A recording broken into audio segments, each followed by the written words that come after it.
Hi, everyone. Sorry I'm late. Anyway. My name is Bill Bonk, and I'm sorry, I was expecting someone else to introduce me. I am American, and I work for Pearson, and I've been a test developer for Pearson for just about 7.5 years. Hi, I see Iran, Ecuador, Argentina. Great. So excited to be here, and thank you very much for joining. Um, I am going to talk to you a bit about how people teachers, administrators, tutors, or even learners themselves can chart their own course to proficiency in a second language. In this case, we're talking about English today mostly, but because the tools I'll show you are mostly about English, but this is kind of like applicable to many other languages. I'll just remind you that this webinar is being recorded, and you'll receive this link to the recording and a certificate and a virtual goodie bag. As I said, I work for Pearson, and I work on tools for helping learners assess assess learners. We use mostly automated scoring in our part of Pearson. I have come to this place in a little bit of a zigzagging path, which I think is the best way to go through life. I started as an English teacher. I was also a little bit of a French teacher for a while, and I traveled to other countries and lived there. And so I lived abroad for 12 years and taught English in classrooms. And I decided that I really wanted to know more about how to do this. So I did, along the way, get a master's degree in second language acquisition at the University of Hawaii and learned a lot about research and assessment. And then I was sort of, as a teacher, feeling that I didn't really know that well how people learned things in general. Language does have some very special characteristics, but the tools that humans use to learn anything are essentially the same set for the most part. And I felt as a teacher a little bit lost, like I was meant to be the expert on this, and yet I didn't really understand that much about how people really learned and memorized things and how memory works. So I went to do my PhD at the University of Colorado at Boulder, and that's where I'm living today. And so I did my PhD learning about memory and in particular nonverbal learning and also some verbal learning. So I'm a little bit of a hybrid person where I'm a trained cognitive psychologist or cognitive scientist, but I also have a very strong past in language teaching and in language testing.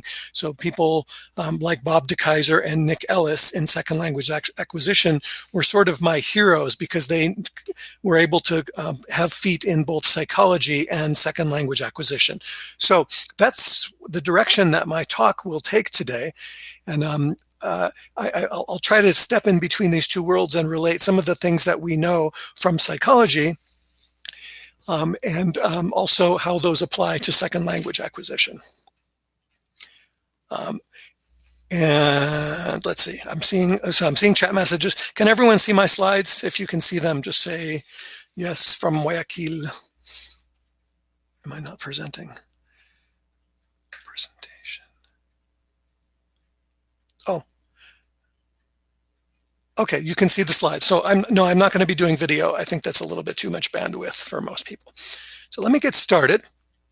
And I'll talk first about why learning a second language is so hard. And probably many of you, most of you appear to be second language users of English. And so congratulations, you are probably in the top 1% or so of language learners in the world who are trying to do instructed language learning. Now, we know over history, many people have acquired languages over time living in multilingual communities, and that's kind of a different thing. This is where we're talking about instructed language acquisition, where people are trying to learn languages. And for the most part, 99% of us, as we're learning a second language, fall far short of the proficiency goal that we have. Why does this happen? Well, it's not because we're lazy. It's not because we don't really need that language in many cases.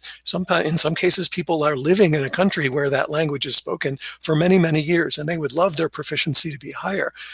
But it's because of the inherent characteristics of language and the task that people have in front of them and that they have set for themselves. One of the reasons that second languages are so hard to learn is because there's an incredibly large vocabulary to learn. Most native speakers of languages know something like probably 10,000 words. They might have about 2,000 to 5,000 words that are high frequency, that are in their kind of daily use, either in conversation or in the written form.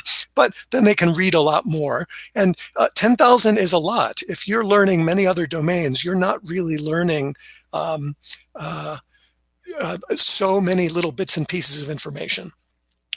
Vocabulary is not just single words, as you know.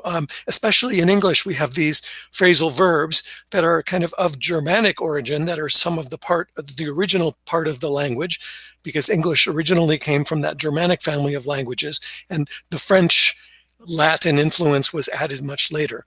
So we have a lot of vocabulary that's these short Germanic words that would be a phrasal verb like something like sign up. And many of the most frequent verbs in English that are sort of colloquial and tend to be spoken are these phrasal verbs that are composed of two parts, a verb and a preposition. And English has many, many many conventional combinations of these words, which are kind of unpredictable from the parts themselves. So sign and up have has a kind of special meaning that means to volunteer for something. And so we also, as you notice, we also have that French origin word volunteer, which has the same meaning, but the more colloquial standard way of saying that in English is sign up.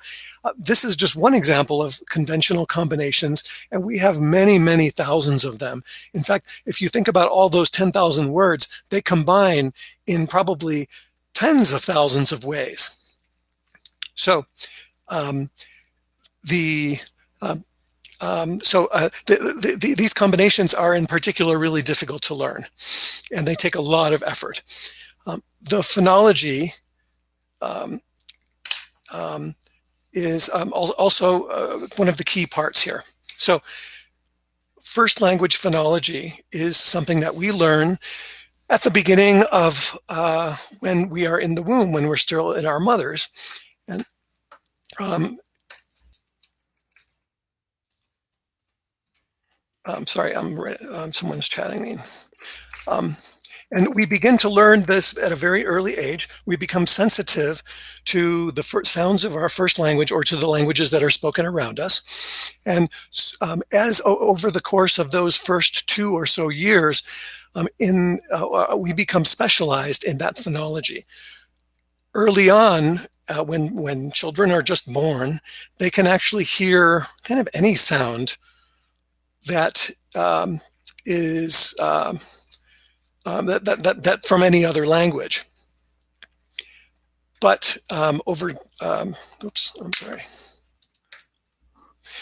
but over time they become more specialized, and they develop what we call categorical perception for the phonemes or the sounds of their first language. That specialization is kind of a trade-off.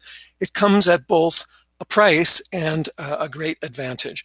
And the advantage is that in our first language, we become extremely specialized in those sounds, and we can process them very quickly and very automatically. The downside of that is that other languages' sounds become less easily perceived by our brains after that categorical perception develops. So as an example, if you think about the English sound for P, we actually have two. One is aspirated and one is, the P is aspirated in English, so P. And in other languages, it might not be aspirated. In other languages, it might be pronounced with a little bit of a voicing. So our perception of that P sound in a language like English becomes categorical, and so we can neglect all the other sounds, all the other characteristics of P sounds from other languages, and everything sounds like an English P to us after that second year or so of life. So Again, it's a great advantage to have this categorical perception for things like phonology, because it means that you can understand and process language extremely quickly and automatically. On the other hand, you're no longer able to process second languages and hear those sounds as quickly and easily as you can your first. So one of the challenges to learning a second language, once you're past that age of 2 or 8 or whatever sort of, checkpoints there are along the way, especially as adults, is that it's difficult to develop the sensitivity to the second language phonology over time. And so we need to get over this hurdle, and that second language phonology is a big challenge to acquire fully. As many of you know, even for languages that are relatively similar, like English and Spanish, share a lot of vocabulary. As I mentioned earlier, English and French have a lot of connections because of historical reasons. Those grammars are, however, quite different. English is, as I said earlier, quite related to the Germanic languages, and yet the grammar is quite different and has become very different over time. So the challenge is that there's a lot of things that look similar, and there are some things that look different. And as you get more and more language distance between languages, you will see more and more things that look different. In a language like a comparison between, like, say, English and German or English and Spanish, we have a lot of things that are very similar, and we might consider those kind of an advantage. It's easier and faster to learn a language that's similar to your first language, and then that 20% or 30% that's different can be can be hard. It can feel much more difficult because you got a boost by starting out in a first language that was very similar to the target language. So it's, like this idea of false friends. So words that are that look similar and that we would maybe guess are the same in our second language as in our first can be deceptive. So these languages are a complex system of grammar and marking of semantics and morphosyntax. So there's another thing that we need to learn. And all this takes a ton of time.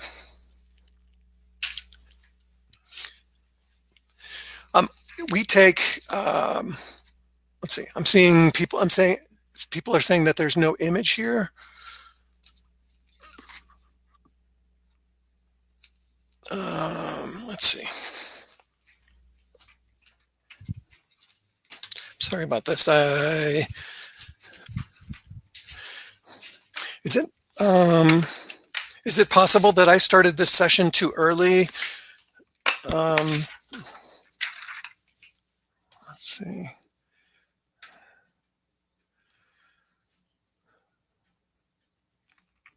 Okay, so some people are seeing the slides. Okay, thank you for your chat messages. It looks like the webinar is coming through fine. So this is some data that we've assembled at Pearson around how long it takes to learn a second language. And as you can see here, these are kind of labeled by CEFR level or GSE, the Global Scale of English. Let's see. Okay, so did I start this too early?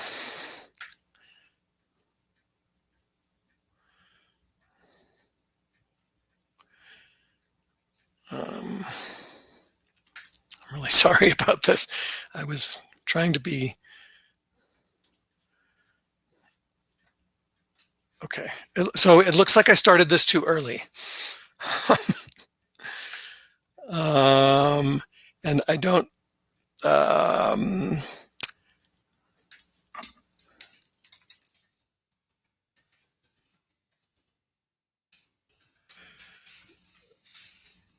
I think that I may have started this webinar too early. Does that, let's see.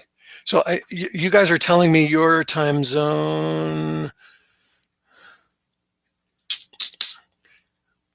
You know what? I'm going to continue, and I will continue this. I'll just redo this again at the next hour. All right. Sorry about that. So as you can see, we have the number of hours here per level in the middle for both fast and slow learners. So, and again, these are very rough estimates. We don't always know how long it's going to take, and sometimes these fast estimates might be underestimates. So so if you're going from below A1 up to A1 here on the top row, you can see that that takes somewhere between 95 and 480 hours. Maybe an average would be about 250 hours. A1 to A2 takes slightly less, apparently, and like something probably around 150 additional hours.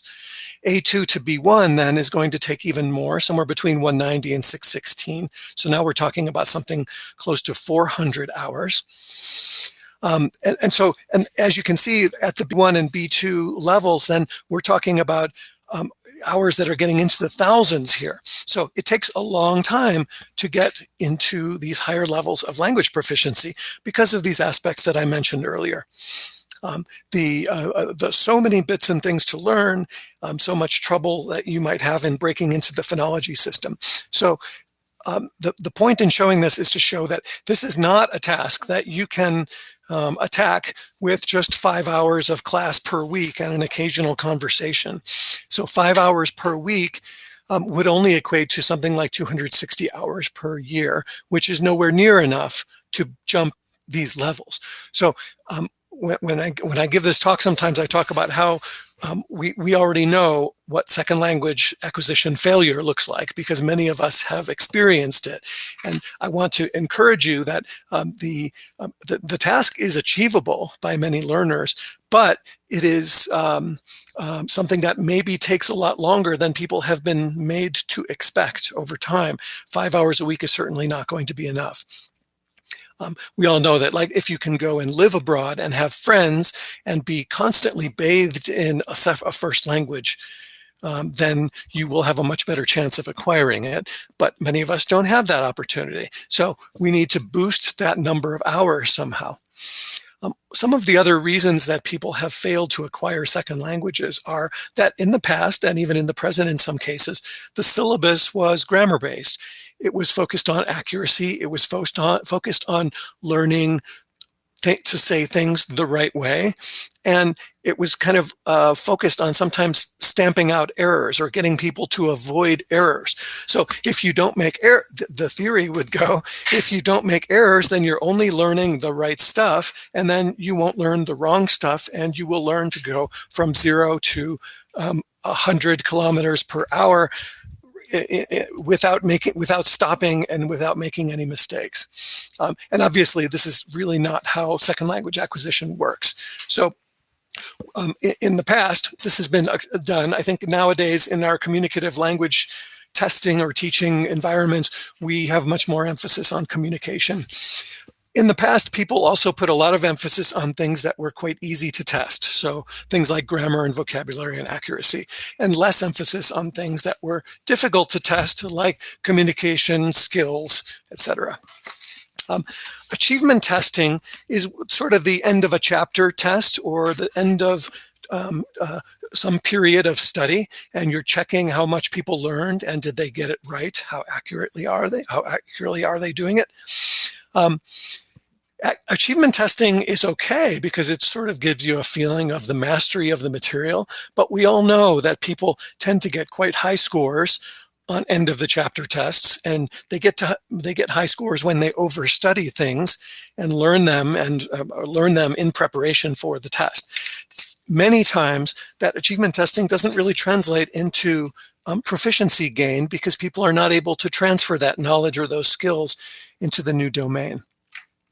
So achievement testing can be a little bit of an illusion, and it gives you the feeling that you have learned a lot and that your learners have made the progression from, let's say it was a textbook and it was supposed to cover the level of B1 on the CEFR. So if you covered that, then you would sort of get the impression that you should be at the end of the B1 level. And this, of course, we know that this is not always the case. Another flaw in many language testing or teaching programs has been that teachers and textbooks became the guides for your learning only. There was no autonomy.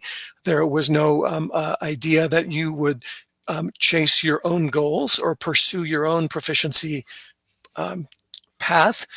And so people would really believe that the textbook became, that kind of became the syllabus, would guide you towards the proficiency that you want to achieve.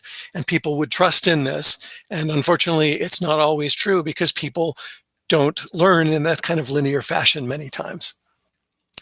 And finally, especially, so as I mentioned, I was a language teacher for 15 years.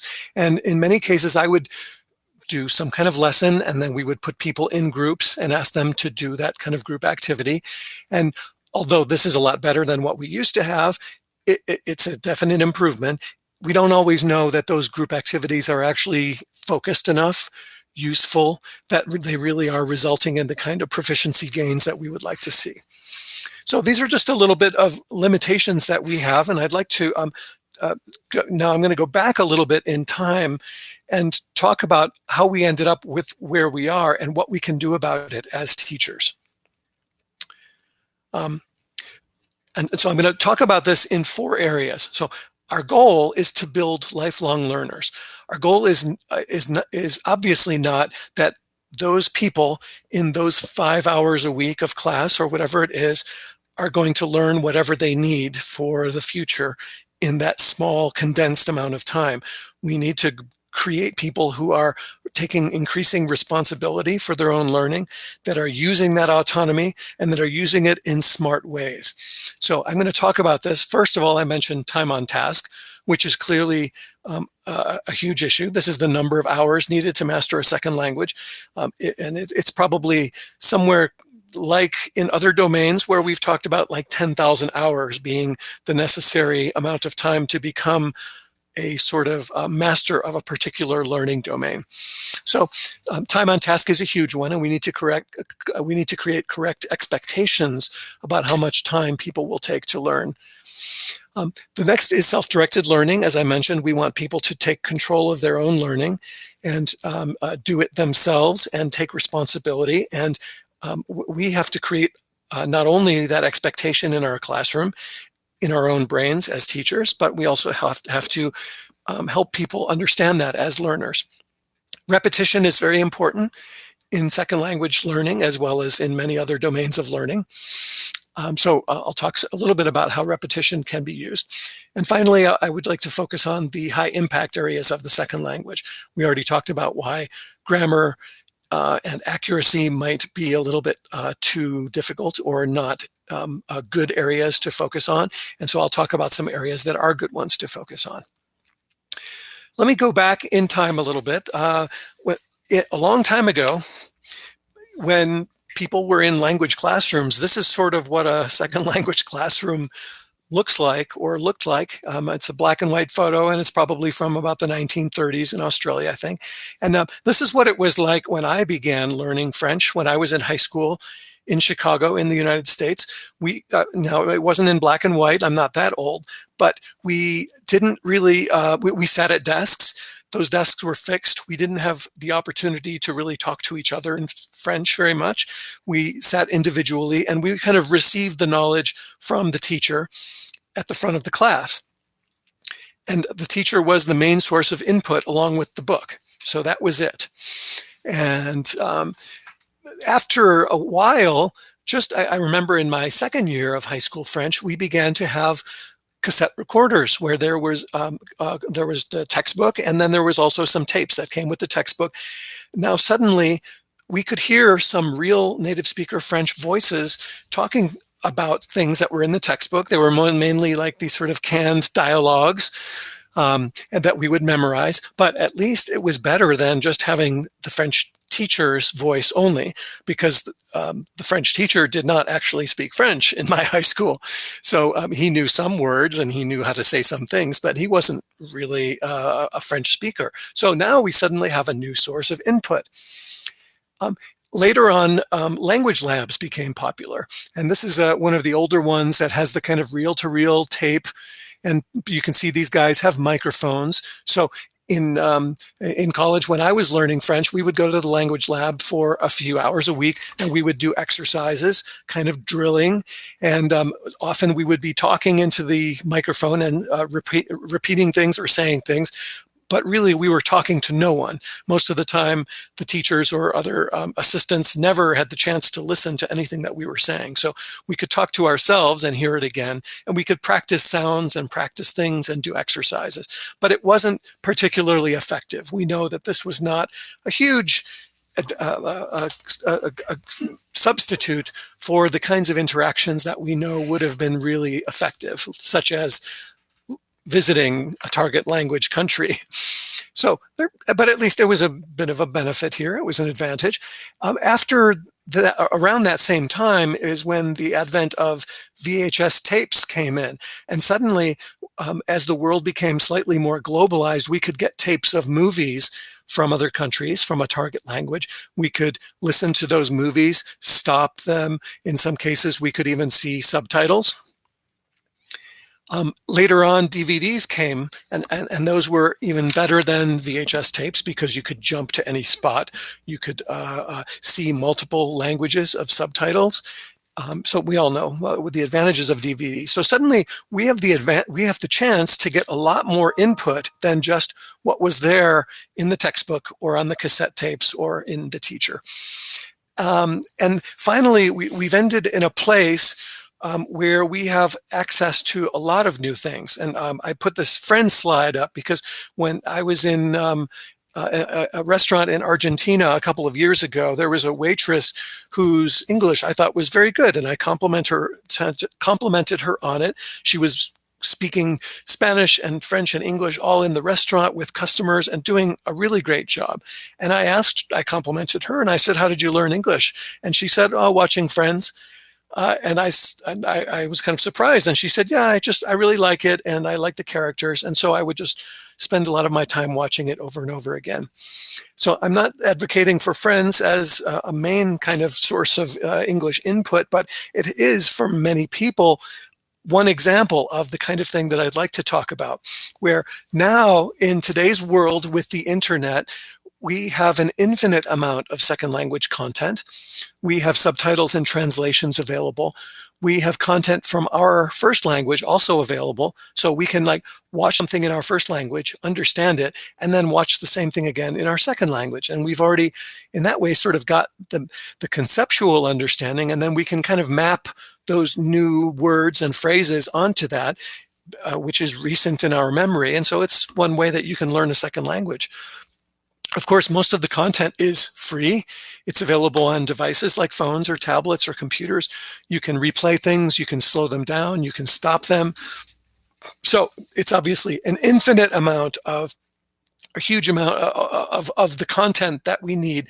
In many cases, it's not like I was talking about on that cassette tape for my French textbook, where it was slowed down, made for learners. It was very artificial. In this case, you might be able to find very authentic language. And I would say the key part is that listening is no longer seen only as a kind of input, as a way of pushing vocabulary or grammar into the classroom.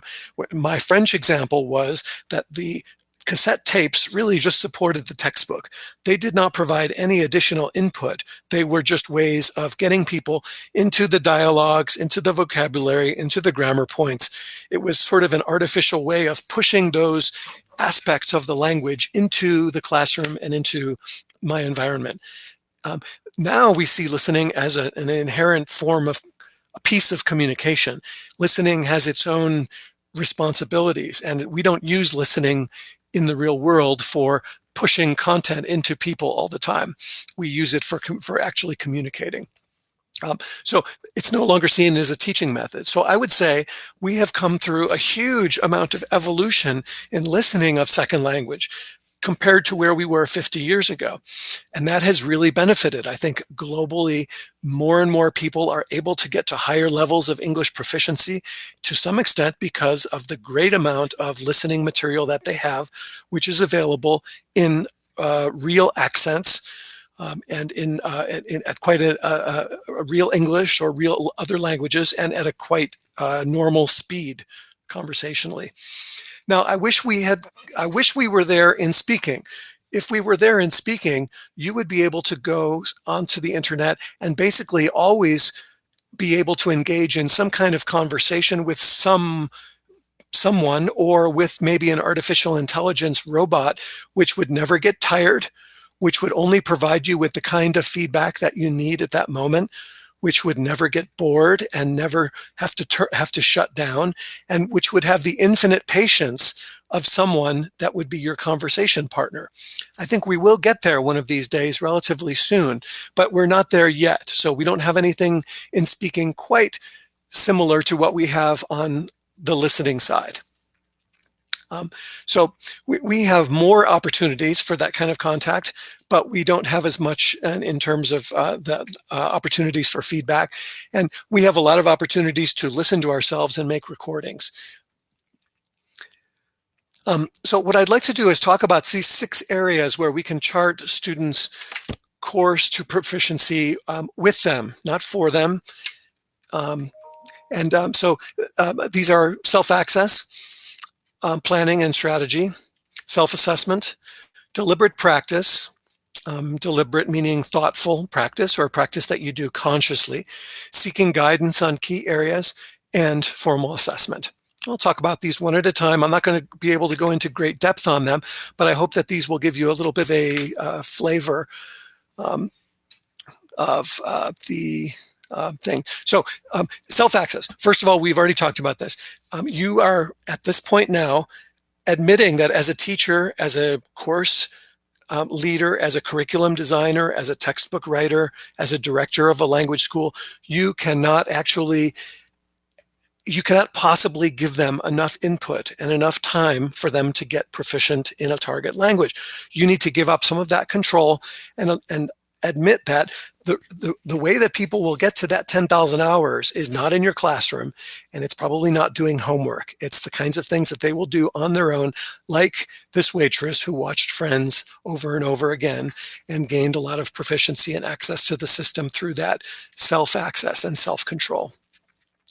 So we are encouraging their practice to happen out of class in areas that they are interested in. We are not controlling what they are going to be doing in all these cases. We're just trying to guide them.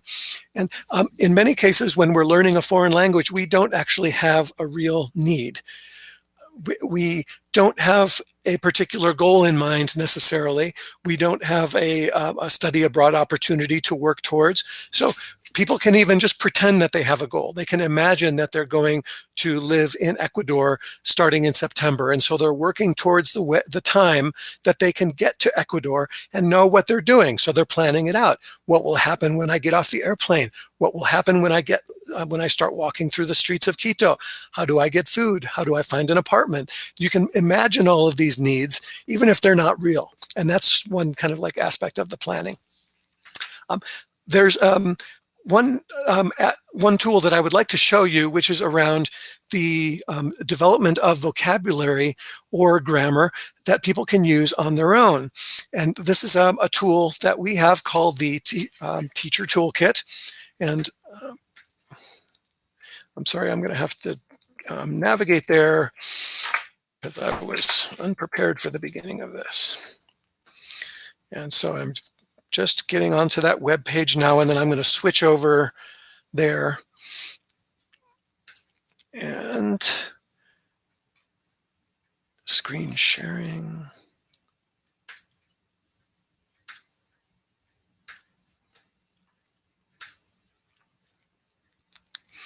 All right, so this is a website on the Pearson on English.com called the GSE Teacher Toolkit.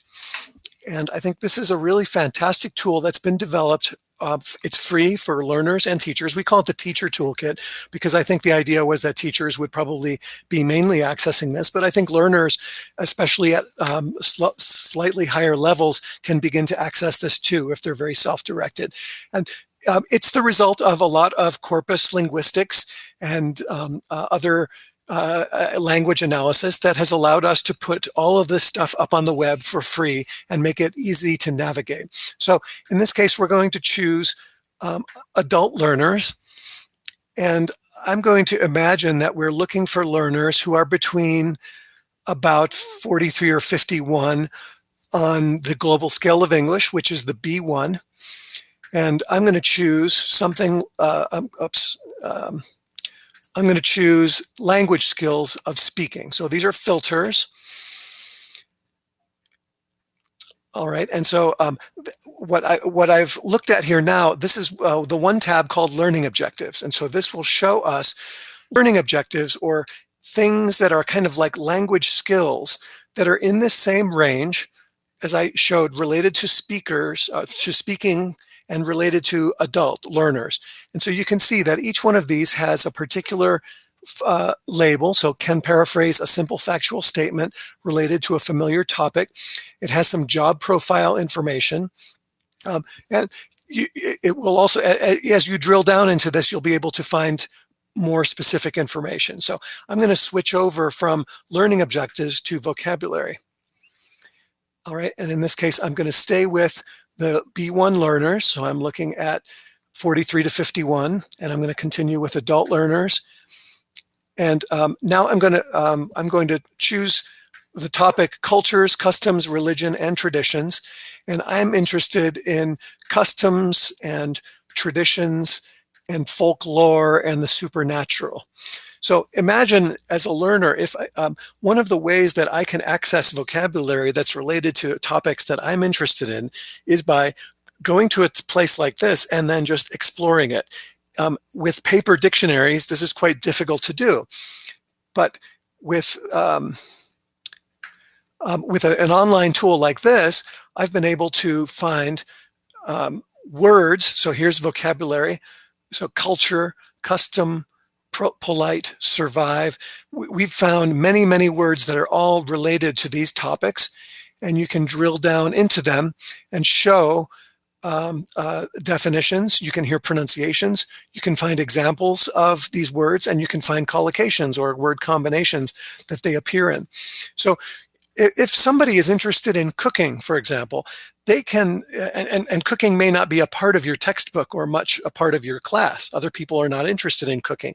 This person can actually just drill down into the teacher toolkit and find a lot of vocabulary at her level that's related to topics that she's interested in, and she can kind of test herself and see which words she knows, which words she doesn't know, which words, which expressions might be related to these words that she would like to learn. So this is a great way for somebody to explore the language in their own self-directed way. And as a teacher, you can also use this. You can, if you have a very well-defined group of learners who are at a specific range on the CEFR, and there's a particular topic that you're covering, you can use this to help you develop your lesson plans and identify vocabulary that's all related to that topic. It will also have grammar points. It will also have, obviously, pronunciation and listening areas too. So I think it's a really fantastic tool that you can access, and I can show you the URL to it later. Now I'm going to stop sharing, and I should be going back to my presentation.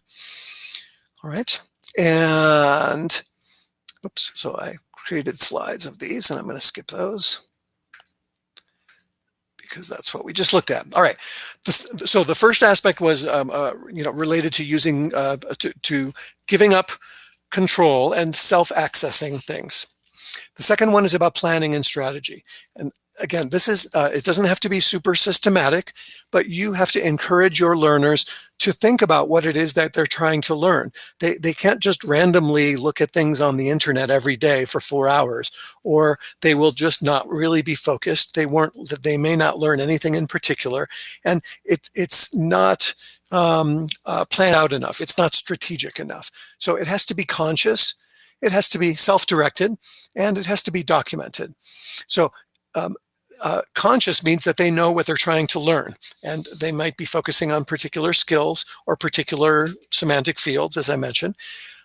And they have to sort of have this idea about where they are and what they would like to learn now, for now, or 1 month from now, or 1 year from now. So this is the kind of imagined need of me planning a trip to a foreign country and imagining all the things that I would need to be able to do, what I can do now, and what I would like to be able to do better in the future. Finally, I'll mention keeping records. This is one of the things that many of us are not very good at. myself included, as we're learning, we need to keep a document or a journal of what we've covered, of what we accessed, of what we learned, of what we struggled with, of what somebody else told us we need to work on. And this helps us to keep on track and to stay focused on the areas that we would need to do. So I think this is increasingly possible in a more internet connected world. And we have a lot of tools for keeping records of these things. So keeping a record of your strategy helps you to stay on it and to remember what you studied and to be able to recycle that. And that recycling kind of feeds into this idea of self-assessment. So I need to know what I know right now, where I am and where I would like to go. I need to know what I don't know yet. And I need to be able to investigate things at my level, below my level, and above my level. And let me focus on this point for a moment. That GSE Teacher Toolkit that I showed you, where I selected out people that were in the B1 range, those are people, that's when you're focusing on a particular level. And those are things that likely are very close to where you can learn most effectively. It also feels good to look at easier things and to be able to feel that sense of accomplishment and progress, that you understood all of it, that you were able to accomplish the task perfectly, that you knew exactly what you were doing and never felt uncomfortable through that. So it's nice to look back at things that are a little bit easier and remember how you learned them and remember and look back on where you were and feel that sense of accomplishment and progress. It's also necessary for people to have as a target to be able to understand both language, or language both in speech and in written form that is generated by either native speakers or highly proficient non-native speakers. That has to be your target. You're not going to make a huge amount of progress by always using these artificially constructed canned materials. You have to have your target to be able to access things that are spoken at a native speaker pace and accent in speech, and obviously like things that are written in that same vein. So if I'm imagining my trip to Ecuador, I can't imagine that people are always going to be super helpful and slow down and explain things to me in a way that I can understand them. I have to be able to access the language myself. So that has to be my goal. We can make that goal a little bit easier. We can give people smaller chunks of that goal, but we don't want them to lose sight of that. And again, like feeling that progress and satisfaction by sometimes having easy tasks and sometimes harder tasks in the language is a key part. So all of this is around self-assessment or the awareness of where you are.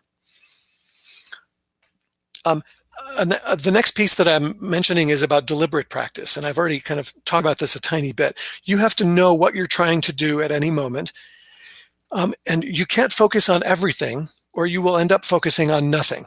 So you need to understand what you would like to work on. Sometimes if you're speaking, you would like the other person to react to the expressions that you're using, not accuracy, not pronunciation, not fluency. You'd like them to mirror back, okay, here's what I heard, and then here's how I would have said that. As a speaker of Spanish, here's how I would have said that. And here's another way you can say that. So there are models. It's not about correctness, but it's about absorbing the many, many thousands of expressions that there are in a language. And we need to know what we're focusing on. So it's a terrible feeling when you're focusing on expressions and the other person is focusing on your pronunciation and giving you feedback and saying, oh, you pronounced this word wrong, or you hesitated before this, or you didn't say these words correctly and I couldn't understand them. Like that's a terrible feeling, because actually that's not what I was focusing on.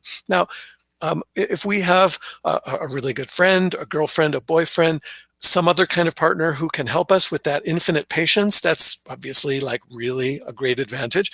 We often don't have that. So we need to be able to tell our teacher, our conversation partner, what we're trying to do and be able to give us feedback on that specific thing so that we can work on that rather than try to work on everything all at the same time. I've already mentioned time on task, and so I don't have to belabor that point. Repetition is important. Massive repetition. So this kind of repetition is something that's not very useful in the classroom, because often we don't want to spend that 45 minutes or 90 minutes in the classroom on rote memorization and repetition. So I would encourage you to I would ask you to encourage your learners to use repetition as much as they can, but use it at home. Use it in their self-access time. Like that waitress who was listening to Friends or watching it over and over and over again, that's a form of repetition. Every time you go through material that was created for and by native speakers in your target language, it's very, very deep and very rich. It's too rich for us to access completely ever. So you can continue to go over that material that you enjoy over and over and over and over again, instead of constantly looking for something new, because that repetition is actually a really good way for your brain to hold on to the things that it knows, and that to be anchored at those places, and then to find new things to learn, nuances of expression, ways that are the shortcuts of pronunciation, etc., the way that words get blended. All of these things can be learned only through repetition. If you're constantly accessing new material, you get lost. Just like if you are, if you're learning a language and you are in that country, after a few hours, your brain starts to feel really tired, because there's not that much repetition in the real world. There's a ton of novelty that's constantly coming at us that feels very tiring, and our brains can't handle it all. There's too much new stuff constantly. So you're helping control your world by adding that repetition. The final thing I'll talk about with deliberate practice is what's called the testing effect. This was an effect in psychology. This is not about language in particular, but this was discovered by people like Mark McDaniel, who's a famous psychologist here in the States. And this is about the accessing material and repetition, and how it boosts or increases the memory for even the material that you are not being tested on. So if you and this is really not about testing. This is about learning. So you can try to study vocabulary on your own. If you are tested on vocabulary, you will learn more. And the testing of vocabulary in one area will actually boost the learning and the retention of material in other areas. So the more frequently you are tested, or I don't know if testing is the right word here, but asked to recall, to produce something, that increases your memory for all of the other things that you learned in those related domains. You can look up this effect. It's a very strong effect. It's much stronger than actually studying or reading, surprisingly. So I'd encourage you to look at this up. Another one is seeking guidance. I kind of mentioned this around focus, about how to know what you are trying to learn. These are the areas that I think are the most beneficial for second language learners to focus on. First of all, listening and pronunciation. This is your key to the system. In a lot of cases, people learned a language because they didn't have much access to native speakers or to the sounds of the language, so they learned it mainly from print, from textbooks and other reading. In many cases, they even learned their own internal mental pronunciations for these words, and it's difficult for them to let go of them. So they never quite break into the phonological system of the language, because they are focused on decoding in their own way. When I first started teaching English in Italy, I had a student who showed me something, and Italians many times will decode English words in an Italian-sounding way in order to know the spelling, because spelling was very important on tests. So he showed me something on a sweater, and it said "Made in USA," and he pronounced it. He said, "Oh, here's how I remember it: Made in USA." So this, okay, it's kind of funny and it's interesting, and a lot of people do this as a way of memorizing the spelling. It's actually very, very detrimental, or a bad habit to get into, because this doesn't allow you to focus on the second language phonology as it's really spoken, as you really should be hearing it.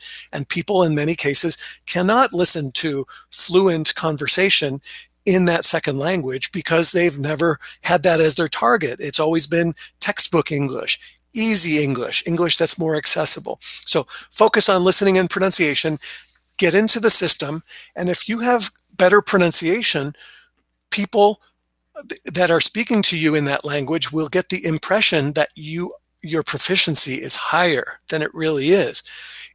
And that way they will give you better input and you will get more access to the system. And so it's key to have good listening and especially pronunciation at that early stage, even if it's hard.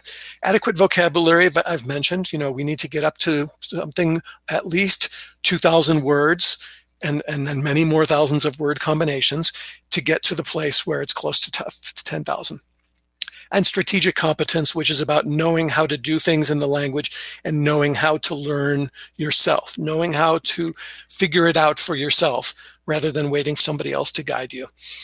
The areas that I think are less beneficial to focus on are on accuracy, on memorizing grammar rules or spelling, and on learning content for either a grade or for passing tests, because these are not the areas that are traditionally known to boost second language acquisition and communicative ability. These are what we've focused on in the past that have not been very useful.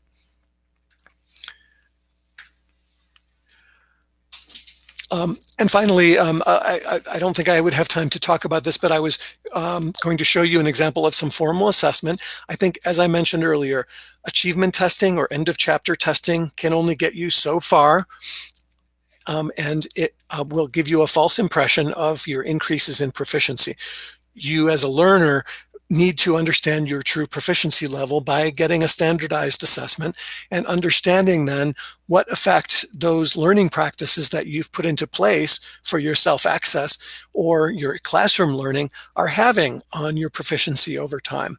We'd like to know if all of that studying that I did around the vocabulary using the GSE Teacher Toolkit was actually helpful in raising my score on the CEFR or GSE. And this helps you to understand your own proficiency and correlate that with another scale, which kind of gives you a sense of where you are and how much progress you can expect over time.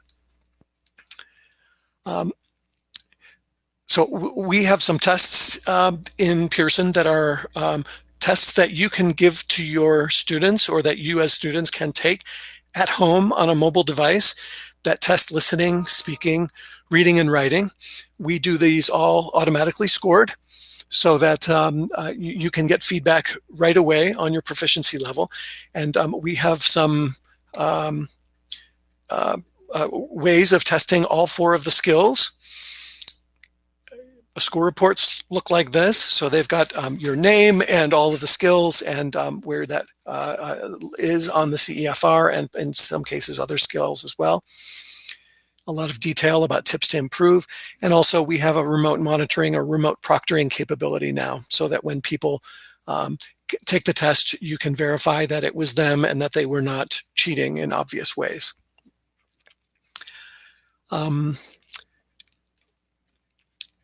So in conclusion, as I mentioned many times, self-access second language learning is inevitable. You can't avoid it. This is actually what's going to drive people into higher levels of proficiency.